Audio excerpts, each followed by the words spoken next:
राधे राधे। आप सभी को मिथुन संक्रांति पर्व की हार्दिक शुभकामनाओं के साथ मेरा प्यार भरा नमस्कार। आज इस पोस्ट में जानेंगे जेठ माह में आने वाली मिथुन संक्रांति की शुभ तिथि, पुण्यकाल, महापुण्यकाल समय के साथ पूजा विधि, दान और उपाय। सूर्य देव को ग्रहों का राजा कहा जाता है। जब सूर्य देव किसी राशि में प्रवेश करते हैं तो उस राशि से संबंधित सूर्य संक्रांति होती है। ज्योतिष शास्त्र के अनुसार सूर्य इस समय वृषभ राशि में है। जब सूर्य देव वृषभ राशि को छोड़कर मिथुन राशि में गोचर करते हैं तब मिथुन संक्रांति होती है, जिसे मिथुन संक्रांति भी कहा जाता है। तो आइए ज्योतिषाचार्य जिसे जानते हैं इस दिन की शुभ तिथि सबसे पहले जानते हैं। मिथुन संक्रांति पर्व का क्या महत्व है। मिथुन संक्रांति में मृगशिरा नक्षत्र के 2 चरण, आद्रा पुनर्वसु के 3 चरण रहते हैं। इस बार मिथुन संक्रांति के दौरान पुष्य और अश्लेषा नक्षत्र रहेंगे। ओडिशा में मिथुन संक्रांति का महत्व माना जाता है ज़्यादा। इस दिन भगवान सूर्य से अच्छी फसल के लिए बारिश की मनोकामना करते हैं और इस दिन से सभी नक्षत्रों में राशियों की दिशा भी बदल जाएगी। इस बदलाव को बड़ा माना जाता है। सूर्य जब कृतिका नक्षत्र से रोहिणी नक्षत्र में आते हैं तो बारिश की संभावना बनती है। रोहिणी से अब सूर्य देव मृगशिरा में प्रवेश करेंगे। मिथुन संक्रांति के बाद से ही वर्षा ऋतु की विधिवत रूप से शुरुआत हो जाती है। मिथुन संक्रांति को रज पर्व भी कहा जाता है। ज्योतिषियों के अनुसार मिथुन संक्रांति के दौरान वायरल संक्रमण का खतरा बढ़ जाता है, इसीलिए सेहत का ध्यान रखना भी जरूरी होता है। तो ये था मिथुन संक्रांति का महत्व। आप जानते हैं इसकी शुभ तिथि। मिथुन संक्रांति 15 जून को प्रातःकाल 7:15 से शुरू होकर 16 जून को सुबह 5:26 तक मानी जाएगी। इस खास पल में सूर्यदेव मिथुन राशि में गोचर करेंगे, जो मिथुन राशि वाले जातकों के लिए विशेष रूप से फलदायी माना जाता है। और मिथुन संक्रांति के दिन पूजा का शुभ समय और मुहूर्त इस तरह है।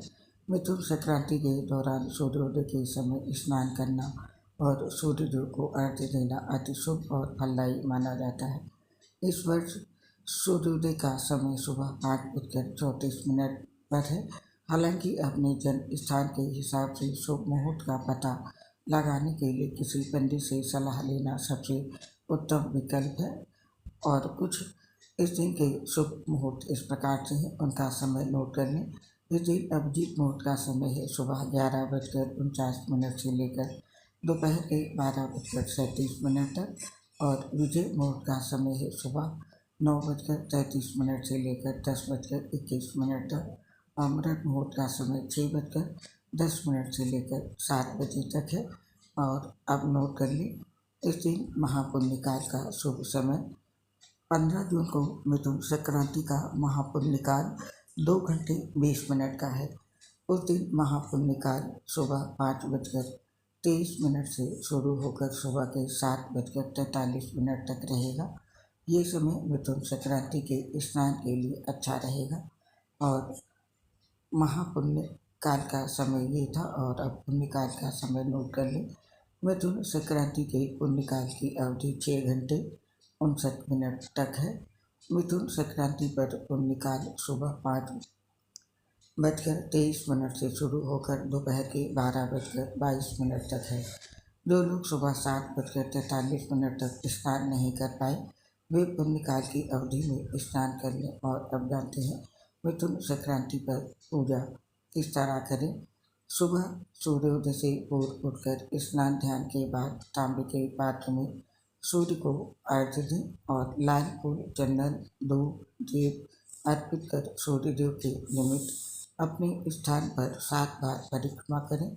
इस बात का ध्यान रखें कि सूर्यदेव की पूजा के बाद बचे जल को जमीन पर ना गिरने दें, बल्कि पौधे को डाल दें। और मिथुन संक्रांति के दिन सिलबट्टी को भूदेवी के रूप में भी पूजा जाता है। इसके लिए सिलबट्टी को दूध और पानी से स्नान कराया जाता है। साथ ही चंदन, सिंदूर, फल और हल्दी चढ़ाया जाता है। गुड़, चावल का आटा, नारियल, देसी घी से बनी मिठाई, पीठा बना करके भू देवी को अर्पित करें। इसके साथ ही इस दिन पूर्वजों का श्राद्ध किया जाता है, तो पूर्वजों का श्राद्ध करें। और इस दिन चावल नहीं खाया जाता और गरीब ब्राह्मणों को दान दिया जाता है। इस दिन हरे रंग की वस्तुओं का दान करें। और अब जानते हैं मिथुन संक्रांति पर किन चीज़ों का दान करना चाहिए। मिथुन संक्रांति के दिन ये वस्तुएं हैं, इनका दान करें। अगर आप जगत के पालनहार भगवान विष्णु की कृपा पाना चाहते हैं तो मिथुन संक्रांति पर जल का दान करें। जेठ और आषाढ़ के महीने में प्रचंड गर्मी पड़ती है, अतः इस महीने में जल का दान करना विशेष फलदायी होता है। और इस दिन राहगीरों को मीठा जल पिलाएं। इसके साथ इस दिन तिल का दान करें। संक्रांति तिथि पर तिल का दान करना बेहद शुभ होता है, अतः मिथुन संक्रांति पर तिल का दान करें। आप चाहें तो तिल के तेल का भी दान कर सकते हैं। इस उपाय को करने से सूर्यदेव शीघ्र प्रसन्न होते हैं। इसके साथ ही इसे वस्त्र दान करना भी शुभ होता है। अन्न, जल और वस्त्र दान को महादान माना गया है, अतः आप अन्न जल के अलावा वस्त्र का भी दान कर सकते हैं। मिथुन संक्रांति पर गरीबों एवं जरूरतमंदों को दान में कपड़े दें। इससे राहु और केतु का अशुभ प्रभाव समाप्त हो जाता है। और अगर कुंडली में शन के अशुभ प्रभावों से परेशान है तो मिथुन संक्रांति पर उड़द की दाल का दान करें। ऐसा करने से शन की बाधा से मुक्ति मिलती है। और सूर्यदेव का आशीर्वाद पाने के लिए मिथुन संक्रांति के दिन गौ माता को हरी घास खिलाएं और पक्षियों को दाना दें। इसके साथ ही इच्छा पूर्ति हेतु मिथुन संक्रांति पर चावल, मूंग की दाल और गुड़ का दान करें। इससे सूर्यदेव प्रसन्न होते हैं और उनकी कृपा से मनोवांछित फल की प्राप्ति होती है। तो ये थी वो वस्तुएं जिनका आप मिथुन संक्रांति पर दान कर सकते हैं। और अब जानते हैं मिथुन संक्रांति के दिन करने वाले कुछ विशेष उपाय। मिथुन संक्रांति के दिन गरीबों और ज़रूरतमंदों को दान करने से सूर्यदेव की कृपा प्राप्त होती है। इस दिन हरी वस्तु का दान सर्वोत्तम होता है। मान्यता है इसे भगवान सूर्यदेव प्रसन्न होते हैं। और मिथुन संक्रांति के दिन बिना नमक खाए व्रत रखना चाहिए।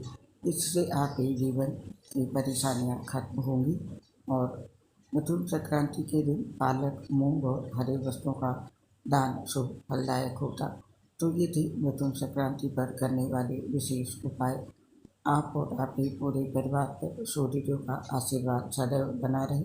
इसी कामना के साथ इस पोस्ट को समाप्त करने की आज्ञा चाहते हैं। आपसे शीघ्र मिलेंगे किसी नई पोस्ट के साथ। तब तक के लिए आप सभी को मिथुन संक्रांति पर की ढेर सारी शुभकामनाओं के साथ मेरी प्यार भरी राधे राधे। आपसे अपनी एक समस्या शेयर कर रहे हैं। हम लीवर cirrhosis से गंभीर बीमारी से ग्रसित है, जिसे पोस्ट बनाते समय दिक्कत होती है, आवाज़ सही नहीं आ पाती है। तो इसके लिए दोस्तों हमें क्षमा करें और अपना सहयोग हमारे साथ बनाए रखें। उम्मीद करती हूँ आप सभी हमारा साथ अवश्य देंगे। इसके लिए आप सभी का हृदय से बहुत बहुत धन्यवाद। जय श्री राधे कृष्ण, राधे राधे।